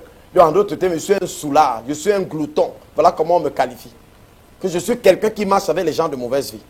Alors, comme je l'ai dit, je vous montre tout ceci pour vous montrer le fait que Jésus avait l'habitude de recevoir les attaques tout le temps. Donc, il était constamment dans les attaques. Chaque jour qu'il faisait une bonne action, il y avait des nouvelles attaques qui venaient contre lui. Quelqu'un a dit, bad things happen to good people. Ce n'est pas parce que les mauvaises choses t'arrivent que ça veut dire que tu es mauvais. Souvent, les mauvaises choses arrivent aux bonnes personnes. Jésus n'était pas persécuté pour une mauvaise action. Il n'était pas crucifié pour une mauvaise action. Il avait fait des bonnes actions. Donc, certaines personnes se disent, si je me comporte bien, si je marche bien, alors cela va m'exonérer de toute persécution. Ce n'est pas vrai. Parfois même, c'est parce que tu marches bien que ta persécution même va venir. C'est parce que tu marches bien que le harcèlement va venir. Mais je veux que tu comprennes dans la vie de Jésus que tout ceci, regardez, on ne voit pas Jésus en train de dire que Père, délivre-moi de ces gens, délivre-moi des gens qui parlent mal de moi. Père, délivre-moi de cette coupe. Non. Vous comprenez ça? Oui. Maintenant, regardez. Quand le mauvais jour est maintenant arrivé, écoutez comment Jésus prie maintenant, dans Matthieu 26, verset 39.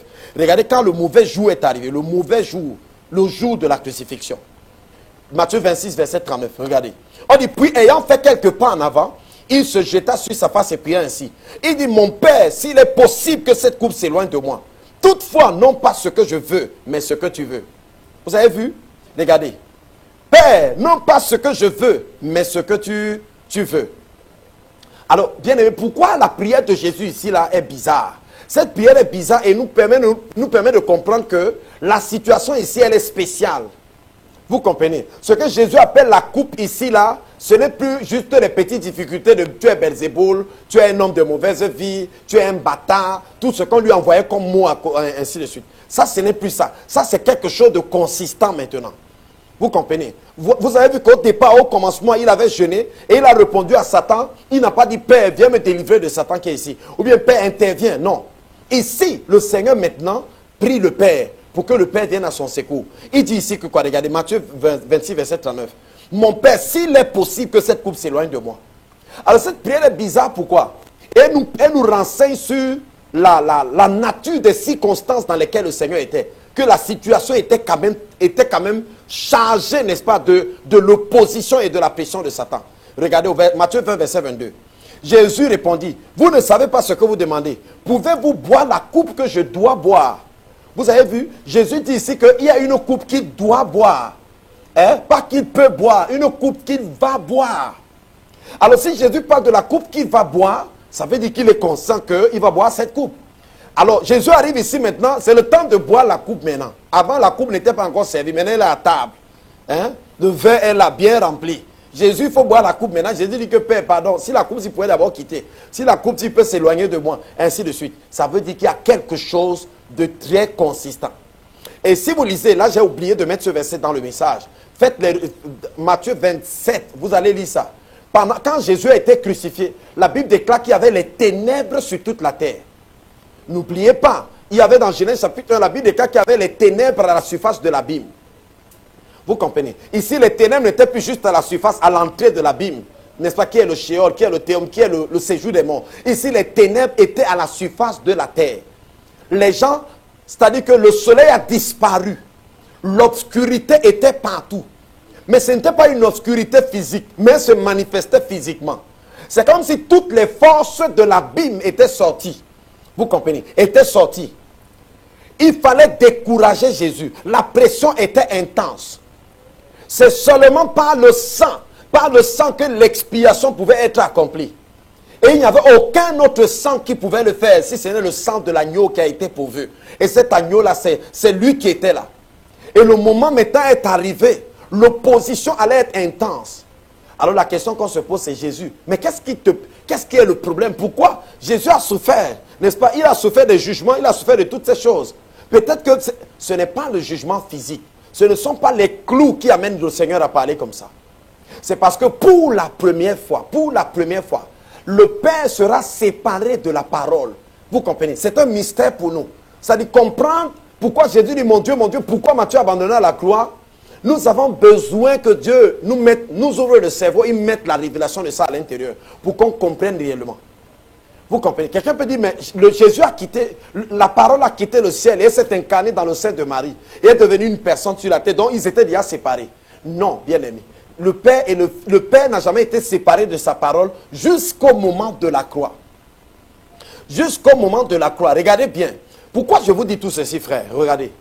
Le même Jésus a subi toutes les persécutions. Il n'a dit dans aucune persécution que le Père a abandonné. Il n'a même pas dit au Père que viens m'aider pour telle persécution. Il n'a pas dit au Père que la coupe, ceci est trop dur pour moi, aide-moi à supporter cela. Mais ici, Jésus dit au Père que s'il y a un autre moyen, prenons le moyen là. S'il y a un autre moyen, bien aimé, qu'est-ce que le Seigneur redoute ici? Bien aimé, ce que le Seigneur redoute, c'est cette séparation.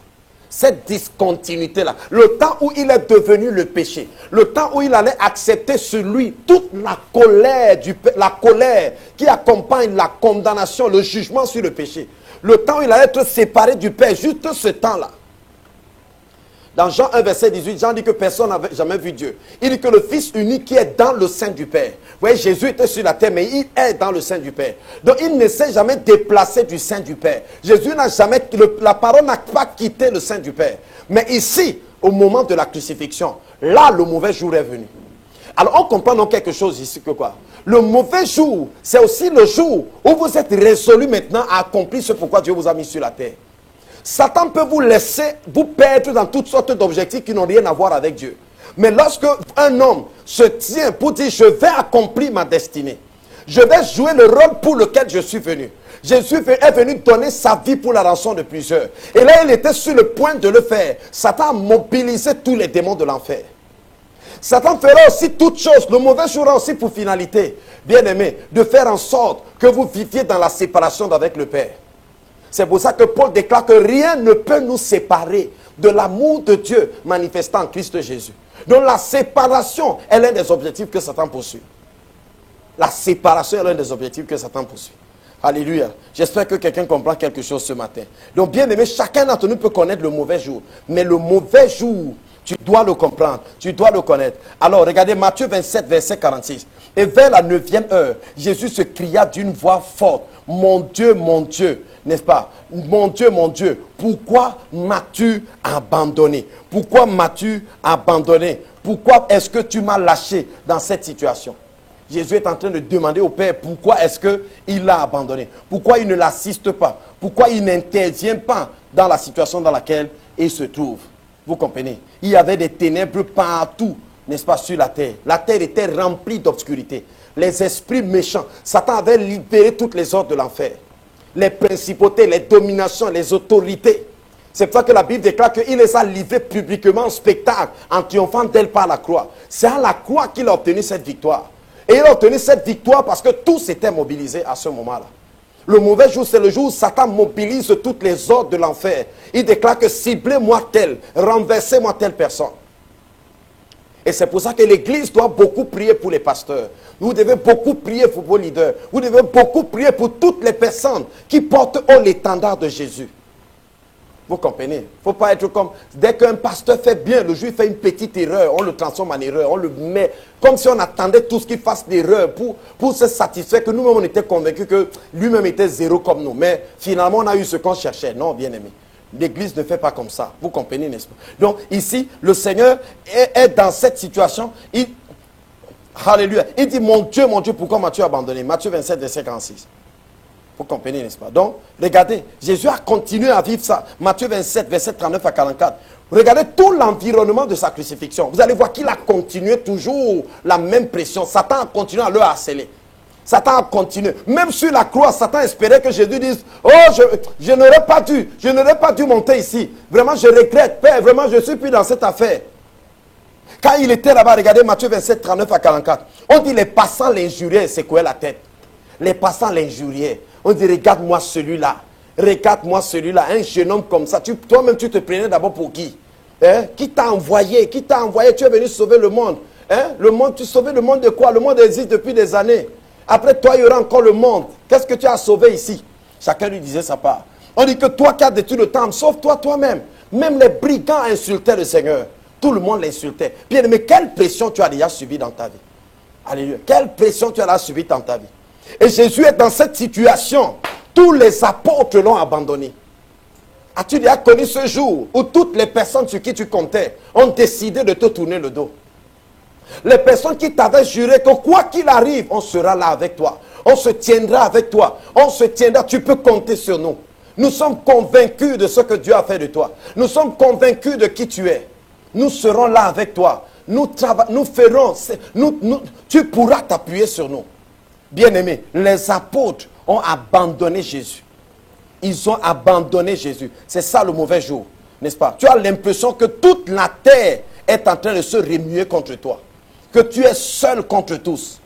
Alléluia. Satan mobilise toute son armée contre toi.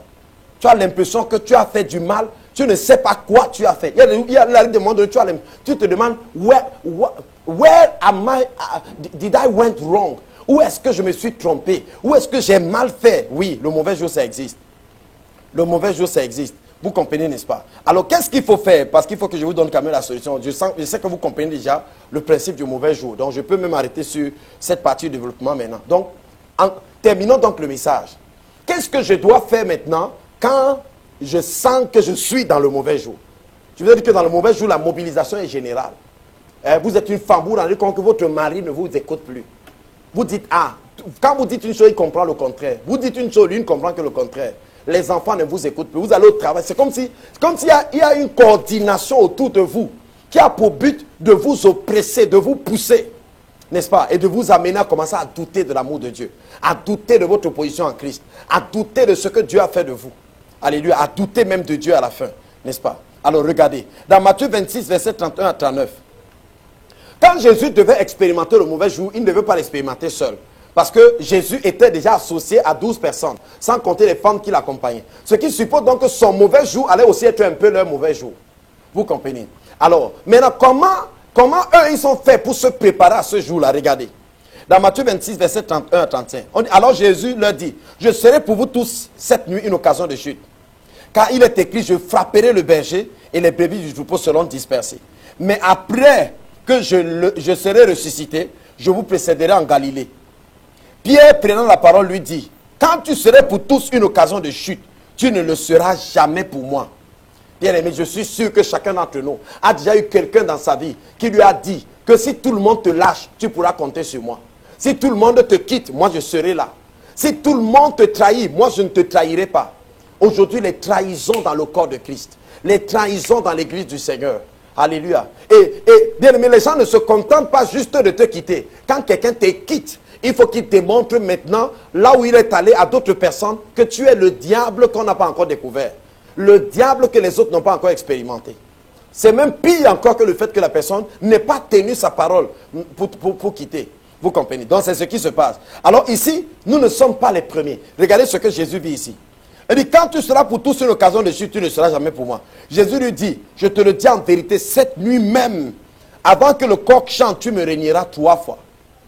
Quand regardez, Pierre répond, quand il me faudrait mourir avec toi, je ne te régnerai pas. Et tous les disciples disent la même chose. Vous avez vu ça? Bien, mais quand le mauvais jour arrive, tes déclarations que tu fais en l'air là, c'est là où tu sauras si tu étais consistant. C'est là où tu sauras, bien aimé, tu vas comprendre que quand le mauvais jour arrive, il ne suffit pas d'avoir juste les versets dans la Bible. Il ne suffit pas. Il faut être consistant dans la parole. Il faut être consistant en Dieu. Il faut être consistant en Dieu. Sinon, tu ne peux pas tenir.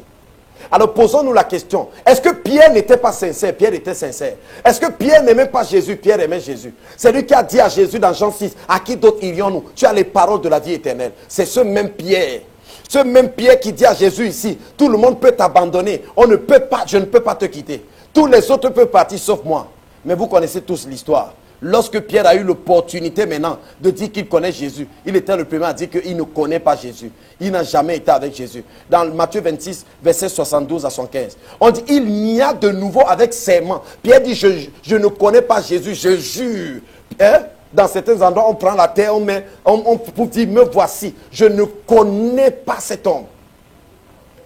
Vous comprenez? Alors, bien aimé, Pierre nous enseigne. Quand le mauvais jour arrive, si tu n'es pas préparé, tu vas tomber.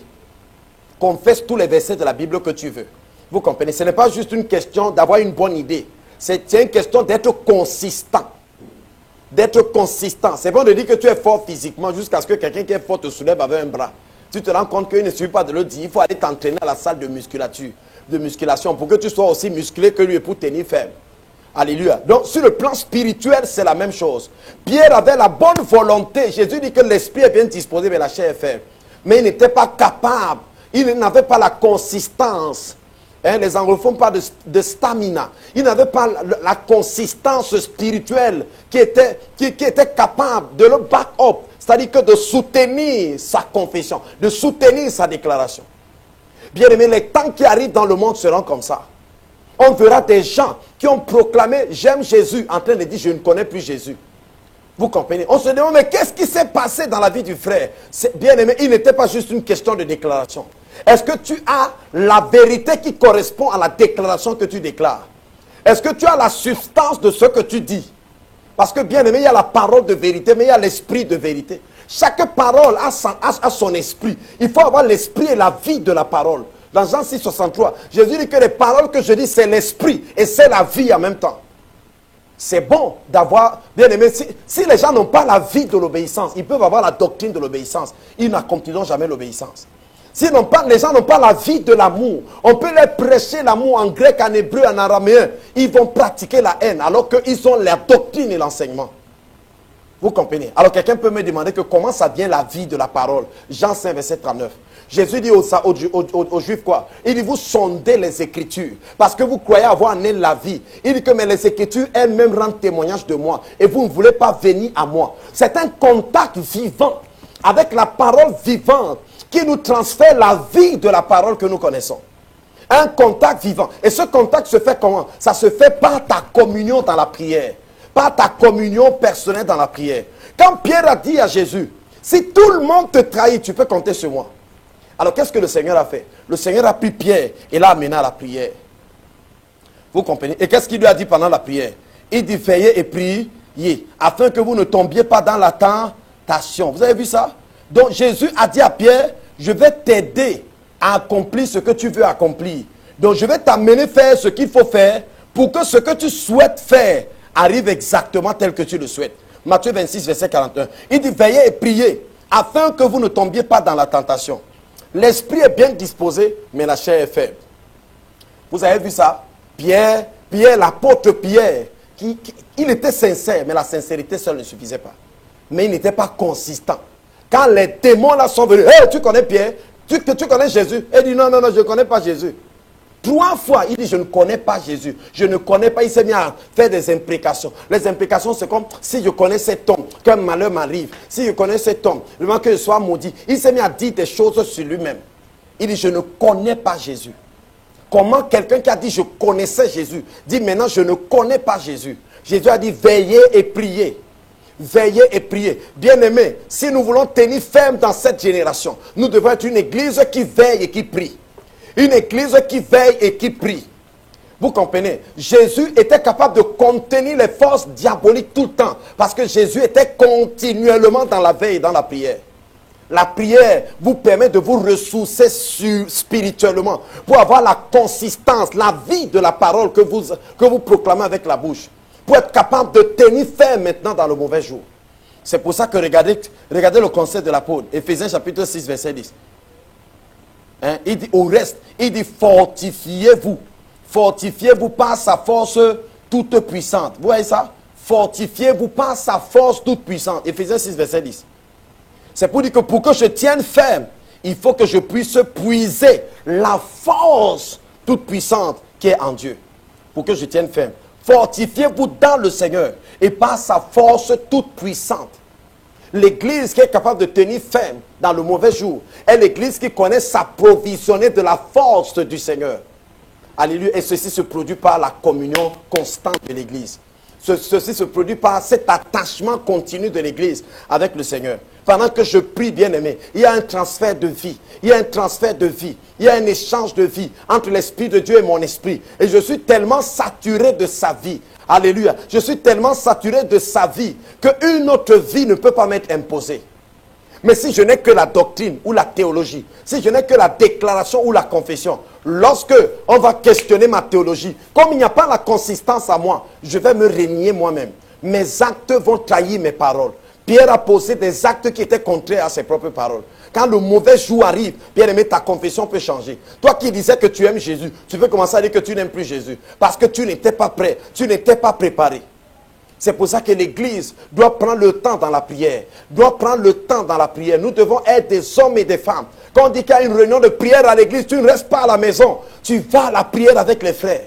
On ne prie pas seulement parce qu'on veut obtenir un miracle. On ne prie pas seulement parce qu'on veut obtenir quelque chose. On prie pour être consistant aussi en Dieu. On prie pour être rempli de la vie de Dieu. Rempli de cette vie. Jésus dit que je suis venu afin que les brebis aient la vie et soient dans l'abondance. Si on peut avoir une chose en abondance, ça veut dire que cette chose a des quantités différentes. La vie de Dieu peut être aussi abondante dans ta vie. Alléluia. Donc, bien-aimé, fortifie-toi. Dans Éphésiens chapitre 6, verset 16, il dit afin qu'il vous donne selon la richesse de sa grâce, d'être puissamment fortifié par son esprit dans l'homme intérieur. Vous devez être puissamment fortifié par son esprit dans votre homme intérieur. Puissamment fortifié par son esprit dans votre homme intérieur. C'est l'homme qui est fortifié dans son homme intérieur qui sera capable de contenir les assauts de Satan à l'extérieur de lui. Parce que son esprit est fort, son esprit est stable, son esprit est ferme en Dieu. Alléluia. C'est pour ça que Jésus a dit à Pierre, veille et prie afin que tu ne tombes pas dans la tentation. Mais quand Jésus est revenu, il trouvait que Pierre était endormi. Il trouvait que Pierre était en train de dormir. Quand le temps de la tentation est venu, Pierre n'était plus capable de soutenir ses déclarations. Parce qu'il n'avait pas la consistance en lui. Alléluia. Il n'était pas consistant. Oui, c'est pour ça que nous devons aimer. Bien aimé, les temps difficiles arrivent. Mais ceux qui seront vivre dans ces temps comme Jésus a traversé le mauvais jour, ils seront capables de continuer à manifester la victoire malgré les assauts répétés de Satan. malgré, bien aimé, le harcèlement diabolique, malgré le harcèlement, malgré les assauts de l'ennemi. Alléluia. Bien aimé, nous allons nous arrêter là ce matin. J'aimerais que tu te lèves là où tu es. J'espère que tu as compris, n'est-ce pas? Le mauvais jour peut arriver. Luc 21, verset 36, avec ce verset que je vous laisse. Il dit, veillez donc et priez en tout temps. Veillez donc et priez en tout temps. Veillez donc et priez en tout temps, en tout temps. En tout temps, bien-aimé, ne reste plus à la maison quand les frères sont en prière. Non, non, non, non, non.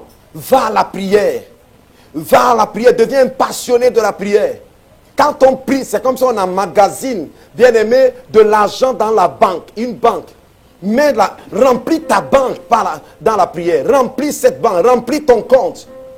Il dit, veillez et priez afin que vous ayez la force d'échapper à toutes ces choses qui arriveront et de paraître debout devant le Fils de l'homme.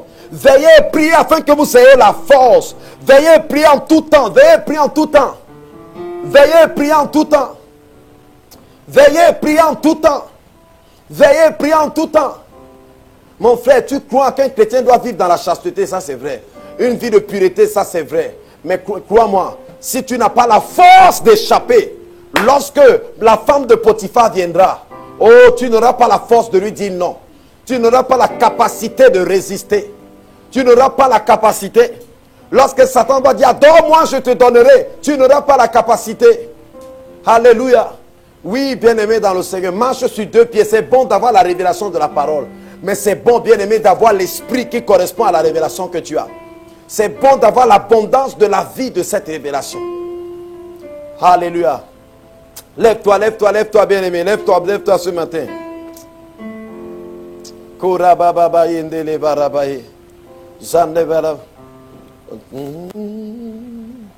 Oh Seigneur, nous te bénissons ce matin. Bien-aimé, commence à bénir le Seigneur ce matin.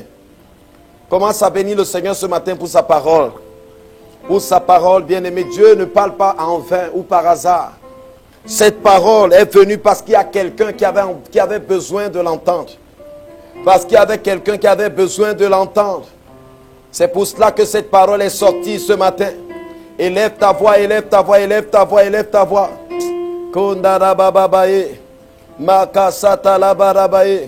Oh, bénis le Seigneur ce matin, bénis le Seigneur ce matin. Bénis le Seigneur ce matin, bénis le Seigneur ce matin, bénis le Seigneur ce matin. Bénis le Seigneur ce matin, bénis le Seigneur ce matin. Korabababaye, mandele bébébéa. Quand tout va mal, oh mon âme, pourquoi t'as battu? Même au milieu de la tempête d'hier. Quand tout va mal, quand tout va mal, oh mon âme, pourquoi t'as battu?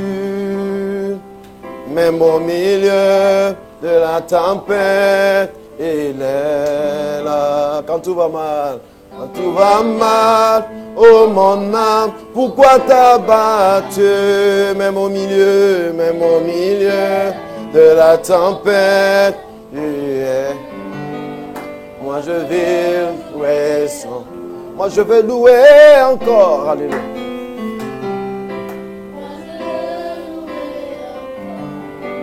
Quand tout va mal. Oh mon âme, pourquoi t'as battu? Même au milieu de la tempête.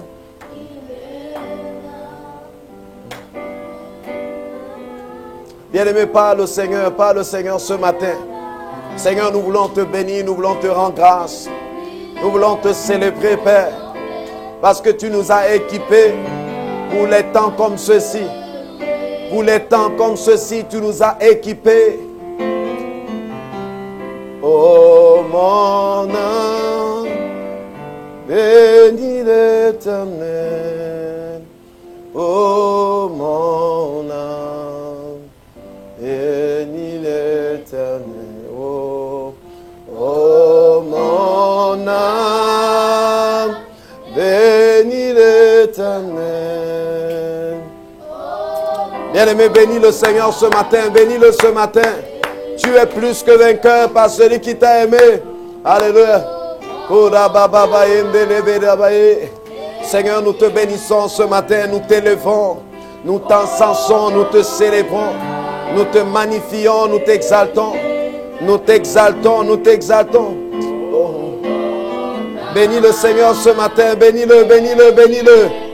Bien-aimé, rends grâce au Père, rends grâce au Père. Tu sais qui tu es en Christ. Bien-aimé, aucune circonstance ne peut changer ton avis. Aucune circonstance ne peut changer ta conviction, ne peut changer ta certitude, ne peut changer ce que tu crois, ne peut changer ce que tu sais. Bénis-le, bénis-le, bénis-le, bénis-le, bénis-le, bénis-le. Père, nous te bénissons ce matin. Nous te bénissons ce matin. Nous te bénissons ce matin. Bien-aimé, bénis le Seigneur pour les victoires qu'il t'a données. Bénis le Seigneur parce que tu es debout. Parce que tu es debout malgré les assauts de l'ennemi. Malgré les assauts de Satan, tu es debout. Malgré les assauts de Satan, ton mariage est debout. Malgré les assauts de l'ennemi, ton entreprise est debout. Malgré les assauts de Satan, tu es debout. Beaucoup se sont découragés. Beaucoup ont abandonné. Beaucoup ont cessé de persévérer. Mais tu es là encore. Tu es là encore. Tu persévères, tu persévères, tu persévères. Alléluia. Bien-aimé, lève les mains, je vais prier là où tu es, je vais prier. Ma prière ce soir, c'est que l'esprit de cette parole soit activé à l'intérieur de chacun d'entre nous. Que nous soyons cette église qui est ferme. Oh, cette église qui confesse Jésus sans avoir peur des conséquences. Cette église qui continue à reconnaître qui elle est malgré les circonstances, malgré les difficultés, les vicissitudes de la vie. Cette église qui loue Dieu au milieu de la prison comme Paul et Silas. Hey! Père, je viens te prier ce matin pour tous les frères. Je te prie pour toutes les sœurs. Je prie pour toute l'église. Je prie pour tous les bien-aimés. Où qu'ils soient ce matin. Seigneur, que quelqu'un reçoive une impartition de ta grâce. Une impartition de ton onction. Une impartition de ton esprit. Une impartition, Père, ce matin. Seigneur, touche le cœur de ton peuple. Seigneur, touche tes enfants ce matin. Donne-leur la force, Seigneur, d'échapper. Donne-leur la force de tenir ferme. Donne-leur la force de tenir dans les circonstances par lesquelles ils passent. Que le faible dise je suis fort. Que le pauvre dise je suis riche. Seigneur, c'est toi qui donnes la force à ceux qui sont fatigués. Tu renouvelles la vigueur de ceux qui tombent en défaillance. Oh, Seigneur, l'adolescent chancelle. Le vieillard attend. Mais ceux qui se confient en toi renouvellent leur force. Oh, ils prennent les vols comme des aigles. Seigneur, charge ton peuple ce matin. Charge ton peuple ce matin. Charge ton peuple ce matin. Que tout esprit de découragement soit chassé au nom de Jésus.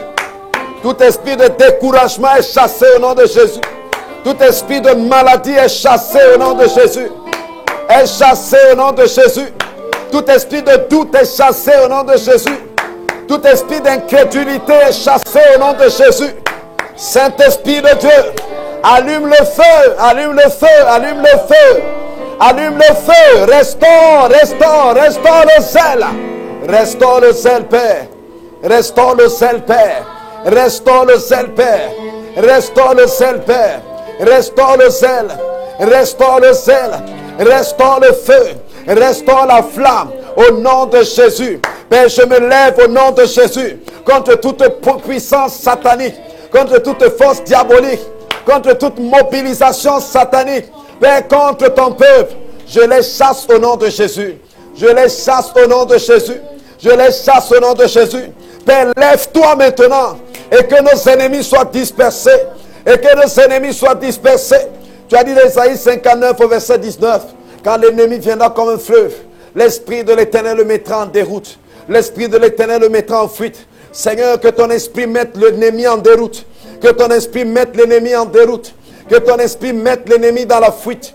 Que ton esprit mette l'ennemi dans la fuite. Au nom puissant de Jésus. Au nom puissant de Jésus. Je juge les œuvres de Satan. Je juge les actes de Satan. Seigneur, tu es celui qui nous délivre de nos souffrances, qui nous délivre de nos douleurs. Paul a dit, le Seigneur m'en a délivré de toutes. Tu nous délivres de tout au nom de Jésus. Lève-toi, Père, lève-toi, Père, lève-toi, Père, lève-toi, Père, lève-toi, Père, lève-toi, Père. Korabarabaye. Lève-toi, Père, lève-toi comme le Dieu qui guérit. Lève-toi comme le Dieu qui guérit. Mandoroboyande, Likarabababashe. Zoroboyande et la barabaye. Saint-Esprit de Dieu, Saint-Esprit de Dieu, Saint-Esprit de Dieu, je commande maintenant à toute douleur dans le dos, à toute douleur dans la colonne vertébrale, à tout mal au niveau du cœur, à tout mal au niveau de l'estomac, tu disparais au nom de Jésus. Tu disparais au nom de Jésus. La main du Seigneur se promène dans son église. La main du Seigneur se promène dans son église pour toucher les vies, pour toucher les cœurs, pour toucher les vies, pour intervenir, pour agir. Alléluia. Gloire et louange à toi, Seigneur. Alléluia, alléluia, alléluia. Mandarabalabaye, mandelebelebea, makasata la barabaye, landelebelebea. Bien-aimé, Dieu renouvelle le zèle dans ta vie aujourd'hui. Dieu renouvelle son feu dans ton cœur. Dieu renouvelle son feu dans ton cœur. Je vois l'esprit de découragement qui te quitte. L'esprit de découragement, l'esprit d'incrédulité, l'esprit de passivité te quitte au nom de Jésus. Bien-aimé, tu es restauré dans ton premier amour. Tu es restauré dans ton premier amour. Tu es restauré dans ce zèle que tu as perdu. Tu es restauré dans ce zèle que tu as perdu. Dans ce zèle que tu as perdu, le Seigneur te restaure. Le Seigneur te restaure. Le Seigneur te restaure. Le Seigneur te restaure. Le Seigneur te restaure. Mandorobo shata la barabaye. Makasata kaparado shete. Lève les mains, lève les mains, lève les mains. Seigneur, je relâche. Ta pluie tombe ce matin. La pluie de ta grâce, la pluie de ton onction. Seigneur, un feu nouveau s'allume dans les cœurs. Un feu puissant. Un feu puissant. Seigneur, guéris les cœurs qui étaient blessés. Guéris les cœurs qui étaient endommagés. Guéris, Seigneur, notre Dieu, notre Père. Restaure la joie. Restaure la vie. Restaure le courage. Restaure l'audace pour Jésus. Restaure, Père. Restaure, Père. Restaure, Père. Alléluia. Bien-aimés, je vais vous laisser terminer vos rencontres là-bas de l'autre côté. Et nous aussi, on va terminer notre rencontre de ce côté ici. Tu peux acclamer Jésus très fort, bien-aimé, si tu sens dans ton cœur. Alléluia.